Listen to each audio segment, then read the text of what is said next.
So good morning all of you. तो last lecture तक जैसे आपको पता होगा बच्चों, स्केलर्स एंड वेक्टर्स के बारे में मैंने आपको पढ़ाया था और उसका कुछ एडिशनल कंसेप्ट मैं आपको आज बताने वाला था, ऐसे मैंने कहा था।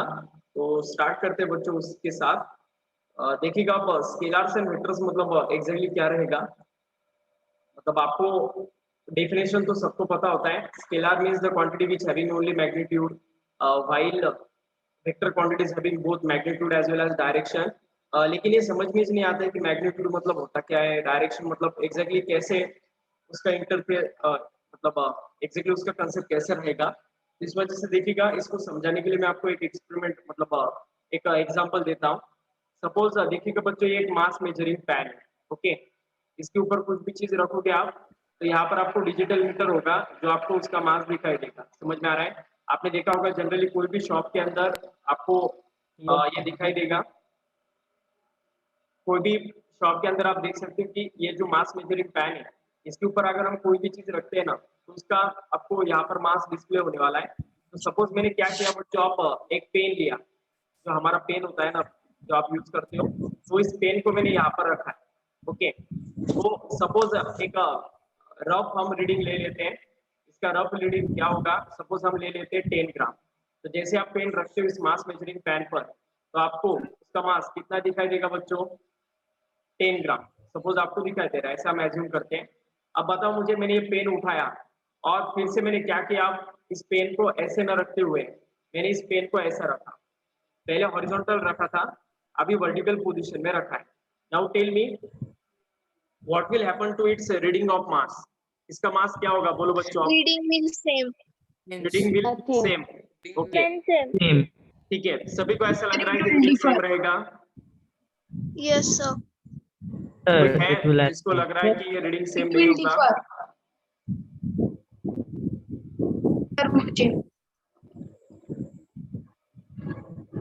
ओके, तो देखिए बच्चों, तो रीडिंग सेम ही रहने वाला राइट आंसर है आपका। मतलब चाहे पेन को आप हॉरिजॉन्टल डायरेक्शन में रखो, वर्टिकल डायरेक्शन में रखो, इंक्लाइन डायरेक्शन में रखो, कैसे भी क्यों ना रखो, इस मास मेजरिंग पेन पर आपको जो मास दिखाई देने वाला है इस पेन का, तो वो एज इट इज दिखने वाला है। मतलब ये जो पेन का मास है ना बच्चों, ये इसके साइज पर डिपेंडेंट है। अगर इस पेन का अगर हम वो जो कवर होता है ना ऊपर वाला, उसका इनकैप्सुलेशन वो अगर निकाल देते हैं हम, तो फिर डेफिनेटली उसका मास में थोड़ा क्यों ना हो गिरावट आएगा। 10 ग्राम का 9 ग्राम 8 ग्राम क्यों ना हो, आपको दिखाई देगा। ओके, तो उसके ये जो मास है ना, इसके साइज पर, इसके ओरिजिनल डायमेंशन पर डिपेंडेंट है। It doesn't depend on its direction. मतलब अगर हमने देखा कि इस पेन का मैंने डायरेक्शन चेंज किया, उसके मास में कुछ भी चेंज नहीं हुआ बच्चों। इससे क्या समझ में आता है, ये जो पेन का मास है ना, या फिर किसी भी चीज का जो मास होता है ना, ये उस क्वांटिटी के साइज पर, उस क्वांटिटी के डायमेंशन पर डिपेंड होता है। इसी को मैग्नीट्यूड कहा जाता है बच्चों। समझ में आ गया? मीन्स पेन का डायरेक्शन चेंज करने से उसके मास पर कुछ भी इफेक्ट नहीं होता है। That's why mass is a scalar quantity. समझ में आ गया बच्चों? अब ये मतलब yes sir. Lower Yes, sir. Standard के बच्चे, जैसे आपको पता होगा 8-9 स्टूडेंट को, 8-9 स्टैंडर्ड के स्टूडेंट को ये कंसेप्ट थोड़ा ग्रास्प करने में थोड़ा दिक्कत आता है। इस वजह से मैंने आपको ये एक्सप्लेन करके बताया। वही आप एक एग्जांपल लीजिएगा। एक टेबल लेना है हमें, इस टेबल पर है ना एक बॉक्स मैंने रखा है। ठीक है, अच्छा सा टेबल निकालते हैं 3D वाला। सर मतलब डायरेक्शन ऑब्जेक्ट का कौन सा भी हो, उसके मास वेट और ना, सेम रहेंगे। हाँ हाँ बराबर है। डायरेक्शन चेंज होने के बावजूद भी अगर उसका मास सेम रहता है, इस वजह से mass is a scalar quantity. Okay, तो देखिएगा बच्चों, अब एक टेबल है, इस Sir, टेबल पर मैंने एक बॉक्स रखा है। हाँ बोलो। मीन्स जो मास होता है वो उसके साइज पे डिपेंड होता है ना? हाँ बराबर है, उसके डायमेंशन पर, उसके साइज पर डिपेंड होगा। ओके, तो देखिए बच्चों, एक टेबल पर मैंने एक बॉक्स रखा है और इस बॉक्स पर है ना मैं यहाँ से कुछ फोर्स अप्लाई करने वाला हूँ। Let us assume that force to be 5 newton. आपको न्यूटन का कंसेप्ट आगे के टॉपिक में समझ में आएगा। फोर्स मेजर करने के लिए जो यूनिट यूज करते हैं हम, उसे न्यूटन में मेजर किया जाता है फोर्स को। ओके, तो ये सब आपको नेक्स्ट टॉपिक में क्लियर होने वाला है। जस्ट मैं आपको एक एग्जांपल दे रहा हूँ वेक्टर क्वांटिटी का। ये स्केलर क्वांटिटी का एग्जांपल हुआ मास। ओके, और वेक्टर क्वांटिटी का एग्जांपल हुआ रहेगा फोर्स। ओके, ये मैंने बताया था आपको, तो क्यों रहेगा वो भी देखिएगा। अब ये 5 न्यूटन फोर्स देखो बच्चों, मैंने क्या किया, इस बॉक्स पर अप्लाई किया। बताओ इस बॉक्स पर क्या इफेक्ट होने वाला है? What effect will It occur? will move. It will move. It will move okay in opposite It will direction. move. हाँ Will बराबर move है, in opposite direction. in right opposite answer है। direction. जिस direction से force apply हो रहा है ना बच्चों, ये उस डायरेक्शन में नहीं मूव होने वाला, उसके अपोजिट डायरेक्शन में मूव होने वाला है, इस डायरेक्शन में, और ये कुछ ना कुछ डिस्प्लेसमेंट करेगा। Let us assume that displacement to be x। Okay, तो ये पहले केस में क्या हुआ बच्चों, 5 न्यूटन का फोर्स अप्लाई किया एक बॉक्स पर हॉरिजॉन्टली, और ये बॉक्स मूव हुआ towards right direction, okay, with a displacement x। ये कितना होगा डिस्प्लेसमेंट, क्या होगा, इससे हमें कुछ लेना देना है नहीं, सिर्फ मूव होगा, इतना तो हमें पता है। अब देखिएगा बच्चों, उतना ही फोर्स मैं क्या कर रहा हूँ इस बॉक्स पर ऊपर से अप्लाई कर रहा हूँ, कितना रहेगा अब ये, उतना ही जितना पहले अप्लाई किया था 5 न्यूटन। अब क्या होगा बताओ बच्चों, इट विल मूव और not? It doesn't. It will not No, move. It will It will it not compress. will not move. move. Okay It will not. It will not move. Okay okay, right answer इसका। तो definitely आप बता सकते हो कि ये पक्का move नहीं होगा। Is it okay? ये तो हम सभी को मतलब अच्छे से समझ में आ रहा है कि इस कंडीशन में ये मूव नहीं होगा, क्योंकि हमने फोर्स को वर्टिकली अप्लाई किया है, इसको हम प्रेस कर रहे हैं कुछ फोर्स लगाकर, तो डेफिनेटली इस कंडीशन में ये मूव नहीं होने वाला है। ओके, तो फोर्स तो उतना ही अप्लाई किया था बच्चों, पहले केस में भी और इस केस में भी। कुछ चेंज किया है कि मैंने फोर्स को? बिल्कुल भी नहीं। ओके, पहले समझ लो, ये बाद में क्वेश्चन पूछो। देखो, पहले भी कंडीशन में मैंने फोर्स अप्लाई किया था, इस कंडीशन में भी अप्लाई किया था, सेम अप्लाई किया था, लेकिन इफेक्ट क्या हुआ बच्चों, इफेक्ट क्या हुआ, डिफरेंट हुआ। पहले कंडीशन में ऑब्जेक्ट मूव हुआ, तो अब इस कंडीशन में मूव होगा ही नहीं। तो इससे हमें क्या समझ में आता है, फोर्स तो हम अप्लाई करते हैं, वो कितना अप्लाई करते हैं ये तो इंपॉर्टेंट होता ही है, लेकिन किस डायरेक्शन में अप्लाई करते हैं ये भी बहुत इंपॉर्टेंट है। यहाँ पर देखिएगा, फोर्स का दोनों केसेस में मैग्नीट्यूड सेम था, लेकिन रिजल्ट डिफरेंट आया। इससे हमें क्या समझ में आता है कि फोर्स, ये जो क्वांटिटी है, ये इसके मैग्नीट्यूड पर डिपेंडेंट तो है ही, एज वेल एज ये किस पर डिपेंडेंट है, उसके डायरेक्शन पर भी। That's why force is a vector quantity. All of you getting this? तो वेक्टर और स्केलर में फर्क समझ में आ गया बच्चों? अच्छे से कंफर्म कीजिएगा। Yes, sir. Yes, sir.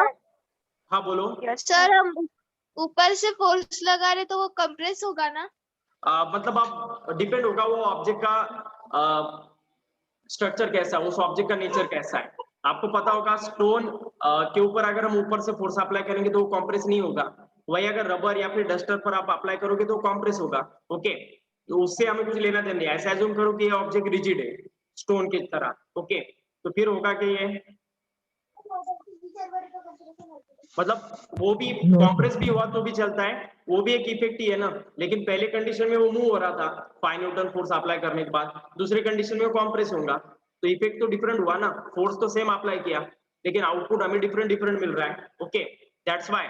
लेकिन वैसा हमने पेन के साथ किया था, आपको पता होगा, पेन को मैंने अलग अलग डायरेक्शन में घुमाया था, कुछ चेंज हुआ तो उसके मास में? कुछ भी नहीं। That's why mass is a scalar quantity and force is a vector quantity. All of you getting this? देखो, आप ये जो वेट बीट है ना, ये हम सब Yes. डिस्कस करेंगे बच्चों। वेट पे हमें आने वाला है ग्रेविटेशन। ओके, तो एट दैट टाइम मैं आपको अच्छे से बताऊंगा वेट के बारे में। फिलहाल अभी ये समझ में आया या नहीं आया, कंफर्म करो जल्दी से। Can we move further? Yes, sir. समझ में आया। Yes, sir. Yes, sir. ठीक है, तो ये कंसेप्ट रहेगा बच्चों स्केलर्स एंड वेक्टर्स का। कुछ स्टूडेंट ने मुझे पूछा था, इस वजह से मैंने एक्सप्लेन किया। अभी हम हमारे टॉपिक की ओर जाते हैं बच्चों। जो देख रहे हैं हम लास्ट के 2 लेक्चर से, मोशन हमारे टॉपिक का नाम था, उसमें rest and motion last lecture हमने मतलब देखा था फर्स्ट लेक्चर में, उसके बाद डिस्टेंस एंड डिस्प्लेसमेंट, इसका कंसेप्ट मैंने उसके पहले लेक्चर में पढ़ाया था, लेकिन कल के लेक्चर में मैंने इसके ऊपर क्वेश्चन आंसर लिए थे। जितने भी क्वेश्चन आंसर थे हमारे एनसीईआरटी की बुक के, वो कवर किए थे। और जाते जाते मैंने स्पीड एंड वेलोसिटी के बारे में भी शॉर्ट में ओवरव्यू आपको बताया था। ओके, तो यहाँ तक हम आगे इस टॉपिक में एक एक करके हम आगे की ओर प्रोसीड कर रहे हैं। तो सबसे पहले मोशन, रेस, ओके, सभी डेफिनेशन को अच्छे से रिवाइज करके रखना, लर्न करके रखना डेफिनेशन को। डिस्टेंस डिस्प्लेसमेंट आपको पता होगा। Actual path covered by the object is called distance, while the shortest path between initial point and final point is called as displacement. Okay, तो इसके बाद देखिएगा बच्चों, उसके ऊपर कुछ न्यूमेरिकल्स भी लिए थे, कुछ एग्जांपल से मैंने बताया भी था कि distance is always greater than और equal to displacement. Distance is a scalar quantity, so it is always positive. Okay, और displacement may be positive, negative or zero because it is a vector quantity. Okay, इसके बाद ये farmer का question लिया था, आपको पता होगा, उसके बाद एथलीट, तो ये दोनों भी क्वेश्चन बहुत इंपॉर्टेंट थे। इसके बाद मैंने स्पीड और वेलोसिटी के बारे में आपको बताया था। Speed, the distance covered per unit time is called as speed. Speed का फॉर्मूला रहेगा डिस्टेंस अपॉन टाइम, ऐसा यूनिट रहेगा metre per second, CGS unit रहेगा centimetre per second. Okay, velocity, the distance covered in a given direction per unit time is called as velocity. Velocity is nothing but displacement upon time, ऐसा unit metre per second, CGS unit centimetre per second. इसका एक short form भी बताया तो मैंने आपको याद रहने के लिए, speed is the scalar quantity SS and velocity is the vector quantity SSVV. Okay, इस फॉर्म में याद रखना। और ये जो साइड में आपको चार्ट नजर आ रही है बहुत ही इंपॉर्टेंट है बच्चों आपके लेवल के लिए। 9th स्टैंडर्ड में हमें 3 फंडामेंटल क्वांटिटी के साथ डील करना पड़ता है, लेंथ, मास और टाइम। इन तीनों का भी कैलकुलेशन एसआई सिस्टम में क्या होता है और उसको सीजीएस में कन्वर्ट करने के बाद क्या होता है, ये मैंने आपको इस चार्ट में बताया। ये चार्ट आपको बहुत ही काम में आने वाला है बच्चों, दिखाई देने में छोटा है लेकिन इसका जो यूज है वो बहुत बड़ा रहेगा आपके स्टैंडर्ड वाइज। तो लेंथ आपको पता होगा एसआई सिस्टम में मीटर में मेजर करते हैं और सीजीएस सिस्टम में सेंटीमीटर। ऐसा है मतलब स्टैंडर्ड इंटरनेशनल सिस्टम है जो वर्ल्ड वाइड एक्सेप्टेड सिस्टम होता है, ओके, यूनिट देने का। और CGS system is a centimetre gram second system. Okay, तो लेंथ एसआई सिस्टम में मीटर में किया जाता है, उसका एसआई टू सीजीएस करते हो मीटर का सेंटीमीटर होता है। मास एसआई सिस्टम में केजी में मेजर किया जाता है, उसका सीजीएस करते हो ग्राम में कन्वर्ट होता है। टाइम दोनों भी सिस्टम में एज इट इज रहता है, सेकंड सेकंड। ओके, इसके बाद एवरेज स्पीड का फॉर्मूला बताया तो मैंने बच्चों आपको, total distance upon total time. Okay, तो ऐसे भी आपको कैलकुलेशन आता है एवरेज स्पीड का। यहाँ पर आपको क्वेश्चन नजर आ रहा है, देखिएगा। तो अभी ये क्वेश्चन हम देखने वाले बच्चों, ये सभी आपके एनसीईआरटी की बुक के क्वेश्चन है जो मैंने यहाँ पर टाइप करके रखे हैं। पहला क्वेश्चन देखिएगा, an object travel 16 metre in an object travels 16 meter in 4 seconds and then another 16 meter in 2 seconds. What is the average speed of the object? Okay, तो अभी आपको ऊपर नजर आ रहा है average speed is equal to total distance upon total time. तो यहाँ पर हमें एवरेज स्पीड निकालना है। तो average speed is nothing but क्या आएगा बच्चों, total distance upon total right है, total distance upon total time. तो टोटल डिस्टेंस कितना कवर किया बच्चों, बोलो इसने? 32 पहले केस में 16 और दूसरे केस में 16। Is it okay? तो लिखते वक्त 16 प्लस 16 लिखना, डायरेक्ट 32 नहीं लिख देना। और टोटल टाइम कितना लगा उसको ये डिस्टेंस कवर करने के लिए, बोलो बच्चों? 4 + 2 6 4 + 2 सेकेंड, मतलब ये 6। तो 16 + 16 32 आएगा, 32/6 आंसर आने वाला है। इसको रिड्यूस करते हैं हम 2 से डिवाइड करके, तो 3 और ये 16 होगा ऊपर। तो 16 को अगर 3 से डिवाइड करेंगे तो 5.33 आएगा मीटर पर सेकेंड। यूनिट देना नहीं भूलना बच्चों। बार average speed is nothing but कितना आएगा, 5.33 मीटर पर सेकेंड। और लास्ट आंसर को ब्रैकेट करना, मीटर पर सेकंड। ठीक है, इस वजह से आंसर को एंड करना है। Is it okay? कुछ दिक्कत? लिख लो इसे बच्चों अगर आप लिखना चाहते हो तो, अदरवाइज टेक स्क्रीनशॉट और बाद में वक्त जब मिलेगा तब लिख लेना। Okay,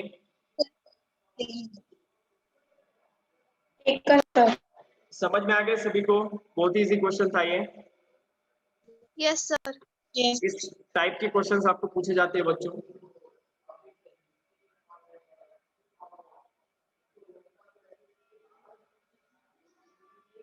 all of you getting this? किसी को कुछ दिक्कत इसमें? No sir.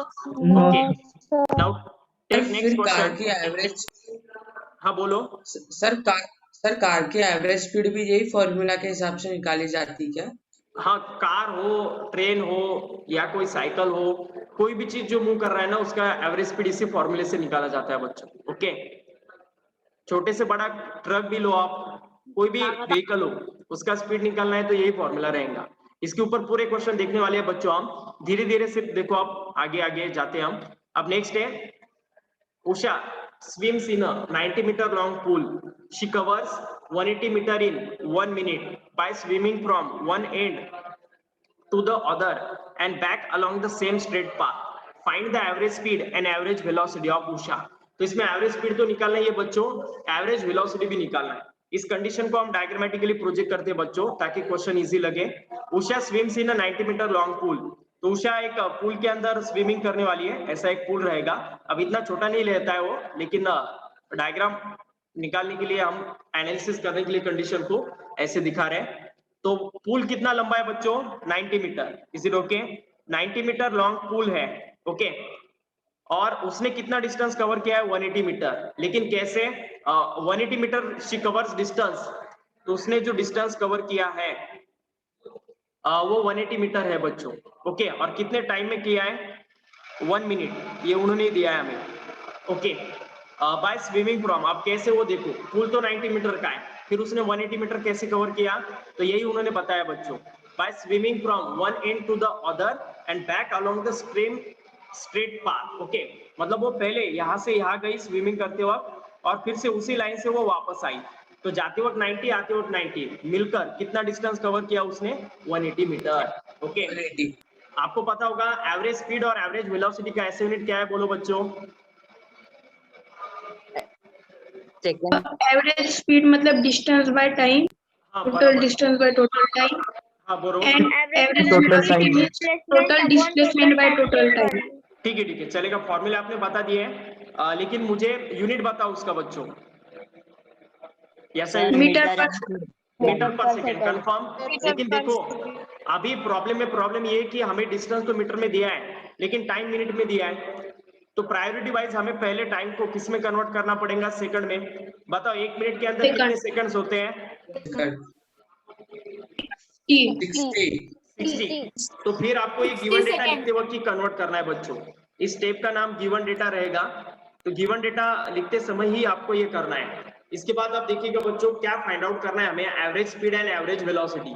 तो पहले एवरेज स्पीड निकालते हैं इस केस में। तो एवरेज स्पीड आपको ऊपर का ही फॉर्मूला पता होगा, total distance upon total time. पहले भी फॉर्मूले में हमने ये यूज किया है पहले क्वेश्चन में, total distance upon total time. तो टोटल डिस्टेंस कितना कवर किया है बच्चों उसने? 180 मीटर। 90 प्लस 180 90 और कितने समय में? 60 सेकंड में। तो 180 by 60, 0 0 कैंसल, 6 1 जा 6, 6 3 जा 18। तो final answer we will get 3 meter per second. 3 meter substituting value 3 this meter per formula. second.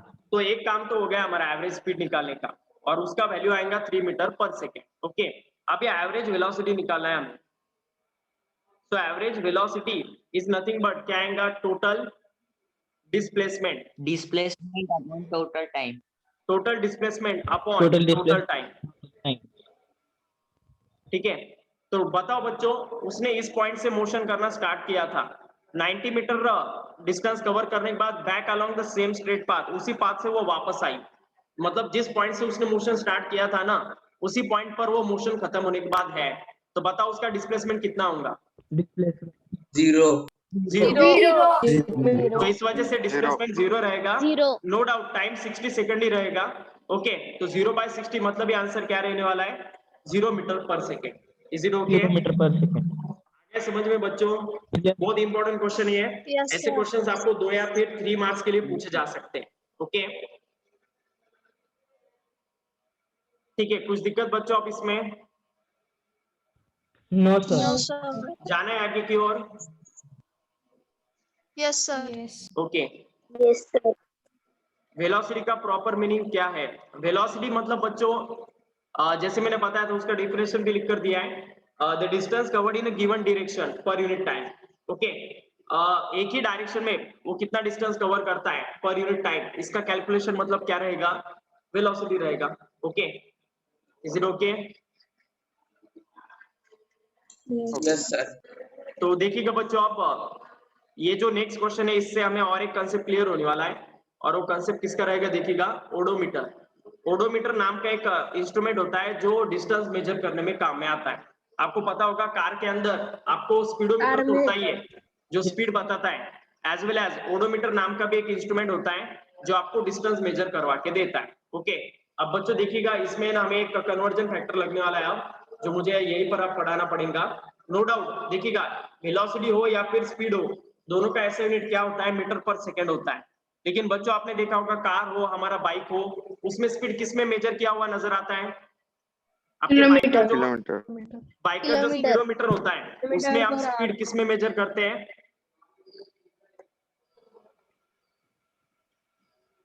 Odometer. Right है किलोमीटर पर आवर। ओके, तो राइट आंसर ये किलोमीटर पर आवर में हम क्या करते हैं, बाइक का स्पीड मेजर करते हैं। लेकिन प्रॉब्लम ये है कि हमें जब क्वेश्चन सॉल्व करने होते हैं ना, तो ऐसे यूनिट स्पीड और वेलोसिटी का मीटर पर सेकंड होता है, तो एट दैट टाइम हमें कन्वर्जन फैक्टर लगता है किलोमीटर पर आवर का मीटर पर सेकंड में। तो ये कन्वर्जन फैक्टर बहुत इंपॉर्टेंट है बच्चों, आगे के स्टैंडर्ड में भी आपको बहुत काम में आने वाला है। तो यहाँ पर जगह है तो मैं यहाँ पर लिखता हूँ बच्चों। Okay, conversion between kilometre per hour to metre per second. Okay, तो 1 kilometre per hour, okay, speed का ये हायर यूनिट है, बड़ा यूनिट है। तो 1 किलोमीटर पर आवर को हमें कन्वर्ट करना है मीटर पर सेकेंड में। तो बताओ बच्चों, 1 kilometre contain how many metres? 1 kilometre is equivalent to how many metres? 1000 meters. 1000 meter. 1000 meter. 1000. Okay, तो देखो अब 1 किलोमीटर की जगह में रिप्लेस करता हूँ 1000 मीटर, जैसे आपने कहा। Now tell me, in 1 hour contain how many second? 3600 seconds. ठीक है, देखो 3600. आसान कर दो मैं काम। 1 आवर मीन्स 60 मिनट और 1 मिनट मतलब 60 सेकेंड। तो इस वजह से 1 आवर मीन्स 60 मिनट और 1 मिनट की जगह हम 60 सेकेंड पुट कर सकते हैं। तो ये 60 मैंने एज इट इज रखा और मिनट की जगह मैंने क्या पुट कर दिया, 60 सेकेंड। तो 60 इंटू 60 सेकेंड आएगा बच्चों। Is it okay? 1 घंटे के अंदर 3600 सेकेंड होते हैं। भरोसा करो मेरा, नहीं तो गिनो। ओके, अभी से गिनो, 1 घंटे के बाद खत्म हो जाएगा आपका। ओके, तो आंसर आ जाएगा 3600 सेकेंड। तो 0000 गेट कैंसल, फिर 10/36 बचने वाला है। इसको अगर 2 से रिड्यूस करते हैं तो 5/18 आएगा। तो ये कन्वर्जन फैक्टर रहेगा, याद रखना। इसके बाद 1 kilometre per hour is equal to 5/18 metre per second. समझ में आ गया? 1 kilometre per hour is equal to 5/18 metre per second. तो ये कन्वर्जन रहेगा किलोमीटर पर आवर का मीटर पर सेकेंड में। इसका उल्टा कन्वर्जन भी बच्चों कभी कभी पूछा जाता है। ओके, रिवर्स कन्वर्जन मतलब मीटर पर सेकेंड का किलोमीटर पर आवर। तो वो भी मैं यहाँ पर लिखता हूँ, देखिएगा। 1 metre per second is equivalent to, अब 18 उस साइड गया तो ऊपर जाएगा न्यूमरेटर में और 5 डिनोमिनेटर में जाएगा, राइट हैंड साइड का लेफ्ट हैंड साइड गया तो फिर आएगा वो 18/5 किलोमीटर पर आवर। तो दोनों भी कन्वर्जन आपको कहीं ना कहीं लग सकते हैं, इस वजह से दोनों भी लिख कर रखना, याद रखना। ओके, और इसके बाद जब मैं कन्वर्जन करना होगा ना स्पीड और वेलोसिटी का, तो डायरेक्टली ये यूनिट का कंसेप्ट यूज करूँ। ओके, कुछ दिक्कत बच्चों अब इसमें? सर यहाँ इनका रेसिप्रोकल क्यों हुआ सर? 5/18 का 18/5? देखो डायरेक्शन देखो, किलोमीटर पर आवर का मीटर पर सेकेंड करना है तो 5/18 और मीटर पर सेकेंड का किलोमीटर पर आवर करना है तो 18/5। ओके, आ गया समझ में? सर वो रूल है क्या? रूल मतलब प्रॉपर कन्वर्जन है। ये आपको मीटर पर सेकेंड का किलोमीटर पर आवर भी करना पड़ सकता है, किलोमीटर पर आवर का मीटर पर सेकेंड भी करना पड़ सकता है। तो ये मैंने आपको प्रूव करके दिखाया कि 5/18 ही क्यों। ओके, आ गया समझ में? Yes sir. Okay, Yes, sir. ठीक है। तो अभी देखो इसी का कंसेप्ट आपको लगने वाला है इस क्वेश्चन में, the odometer of car. Okay, odometer याद रखना, आपके नोटबुक के ऊपर लिख कर रखना बच्चों, जहां पर आप कुछ लिखते नहीं हो ना उस जगह पर आपको लिख कर रखना है odometer. Odometer is the instrument by which we can able to measure the distance covered by the object. Okay, कोई भी डिस्टेंस कितना कोई भी ऑब्जेक्ट कितना डिस्टेंस कवर करता है, इसका कैलकुलेशन करने के लिए जो इंस्ट्रूमेंट हमें लगता है उसको हम ओडोमीटर कहते हैं। ओके, तो याद रखना ये। So odometer of the car reads 2000 kilometer at the start of the trip. मतलब घर से अपने कार निकालने से पहले कार का जो ओडोमीटर है वो कितना डिस्टेंस बता रहा है, 2000 किलोमीटर। ये आपने कभी कवर किया होगा। ओके, 1 वीक या फिर 2 वीक पहले। ओके, तो घर से अपनी कार निकालने से पहले 2000 किलोमीटर डिस्टेंस वो ओडोमीटर शो कर रहा है। And at the end of the trip it becomes 2400। Okay, तो ट्रिप जब खत्म हुआ, आप कहीं से जाकर जब वापस आए आपके घर में, तो आपको ऐसा नजर आया कि कार का जो ओडोमीटर है वो कितना रीडिंग दे रहा है, 2400 किलोमीटर। बताओ कार ने कितना डिस्टेंस कवर किया? How much distance covered by the car? 400 kilometer. So distance Kilometer. covered definitely 2400 minus 2000 रहेगा। डायरेक्टली नहीं लिखना बच्चों 400, okay.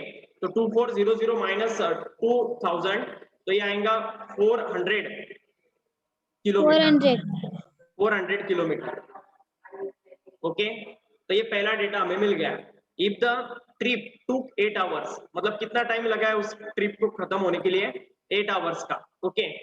Calculate the average speed of the car in kilometre per hour and metre per second, दोनों भी unit में निकालना है बच्चों, किलोमीटर पर आवर में भी निकालना है और मीटर पर सेकेंड में भी निकालना है। 833 नहीं होगा इसका आंसर, ओके, डेफिनेटली नहीं होगा इतना बड़ा, मैं चेक करके आपको काउंट करके बताता हूँ। तो देखो बच्चों, अभी डिस्टेंस किलोमीटर में और टाइम आवर्स में, तो उसको ऐसे ही रहने दो, हमें पहला आंसर मिलेगा किलोमीटर पर आवर। डिस्टेंस अगर किलोमीटर में रहा, टाइम अगर आवर्स में रहा, तो किलोमीटर को आवर से डिवाइड करेंगे तो किलोमीटर पर आवर यूनिट में हमें मिल जाएगा। तो देखते हैं हम उसे। तो average speed is equal to, क्या फॉर्मूला है बच्चों हमारा, total distance upon total time, total distance upon total time.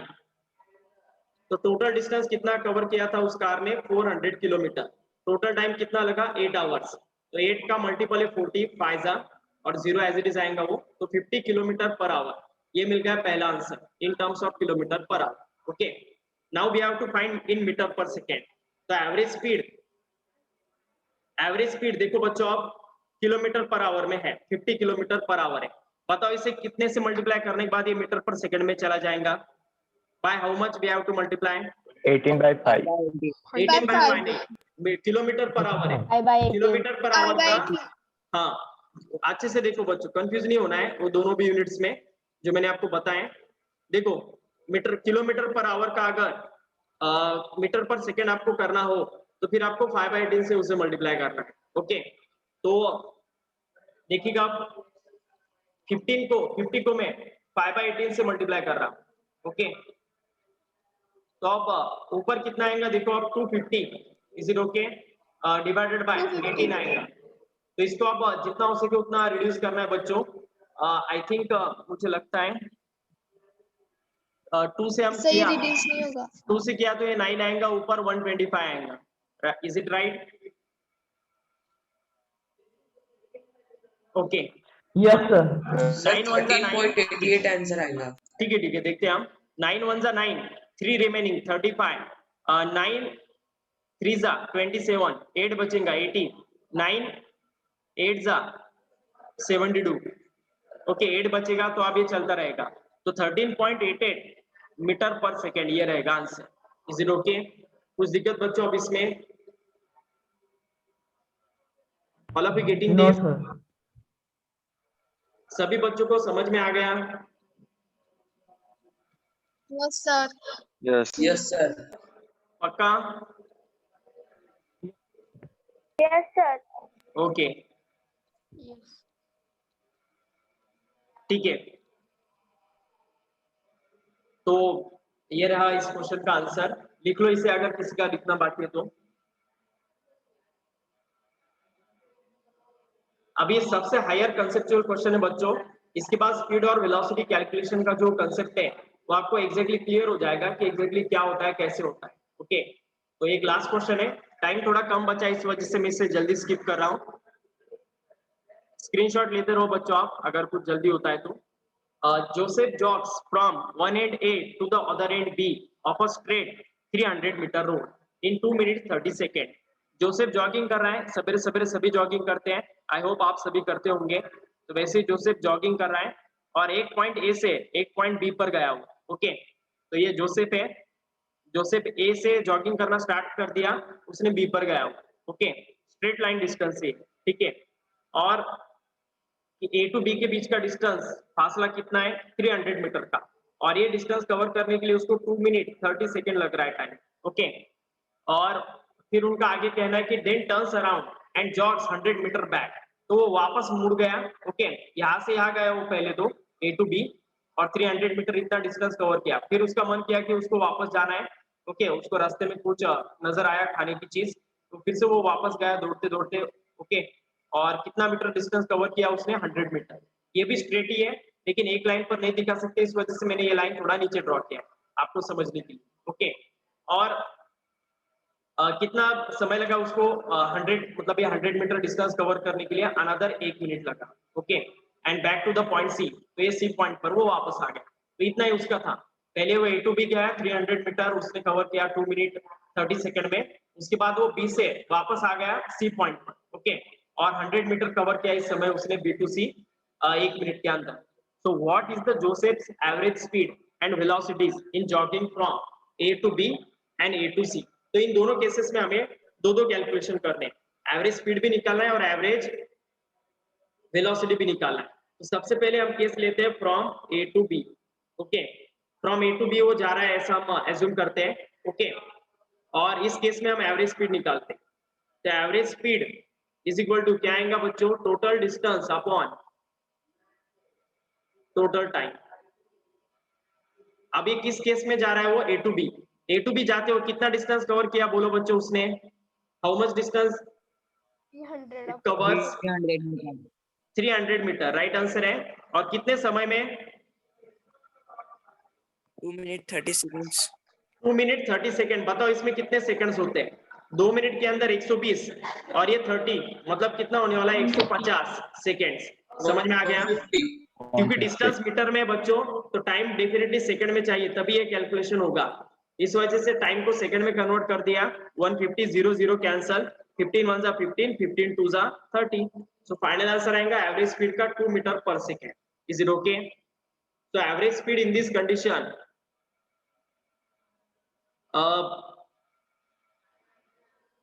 ठीक है, हम देखते हैं क्या रहेगा क्या नहीं। पहले बताओ कि ये समझ में आ गया यहाँ तक, एवरेज स्पीड आएगा 2 मीटर पर सेकेंड। तो अब बच्चों देखिएगा इस केस में है ना, जो एवरेज स्पीड होगा ना वही एवरेज वेलोसिटी होने वाला है। किस केस में, when it going from A to B. ये स्ट्रेट लाइन डिस्टेंस है बच्चों, और आपको पता होगा जब मोशन दो ही पॉइंट्स के बीच में हो स्ट्रेट लाइन, ओके, तो एट दैट टाइम जो डिस्टेंस होता है वही डिस्प्लेसमेंट होता है। और स्पीड और वेलोसिटी में फर्क ही क्या है, डिस्टेंस अपॉन टाइम स्पीड है और डिस्प्लेसमेंट अपॉन टाइम वेलोसिटी है। तो इस वजह से इस केस में एवरेज स्पीड और एवरेज वेलोसिटी सेम आने वाली। क्यों? क्योंकि वो दो स्ट्रेट लाइन पॉइंट्स के बीच में मोशन कर रहा है, इस वजह से। तो इस केस में एवरेज वेलोसिटी भी बच्चों विदाउट कैलकुलेशन हम कह सकते हैं 2 मीटर पर सेकेंड आएगा। लेकिन इसका जस्टिफिकेशन आपको देना पड़ेगा कि as motion between two straight points, so distance is equal to displacement, hence average speed is must be equal to average velocity। तो इसे लिखना मत भूलिएगा बच्चों। आ गया समझ में?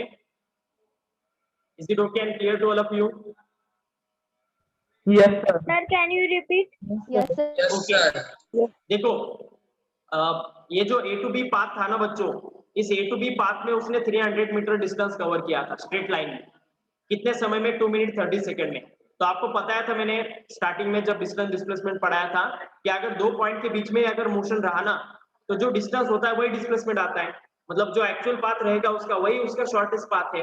दैट्स व्हाई इस कंडीशन में एवरेज स्पीड और एवरेज वेलोसिटी इक्वल आने वाले। क्यों? क्योंकि डिस्टेंस और डिस्प्लेसमेंट इक्वल है। इससे हमें क्या समझ में आया कि जब distance is equal to displacement होता है ना, तो एवरेज स्पीड और एवरेज वेलोसिटी दोनों भी एक दूसरे के साथ इक्वल आने वाले। Is it okay? All of you getting this?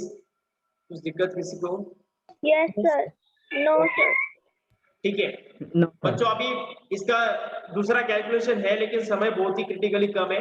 Meeting कभी भी एंड होगा तो बेटर वे हम कल के लेक्चर में लेते हैं ए टू सी का, एज वेल एज ये भी एक इम्पोर्टेंट क्वेश्चन है Abdul while driving to school का, तो ये भी कल लेते हैं हम। ओके, तो कल पूरा हमारा average Sir? Speed average velocity खत्म हो जाएगा। नेक्स्ट लेक्चर हम आगे का पार्ट लेंगे।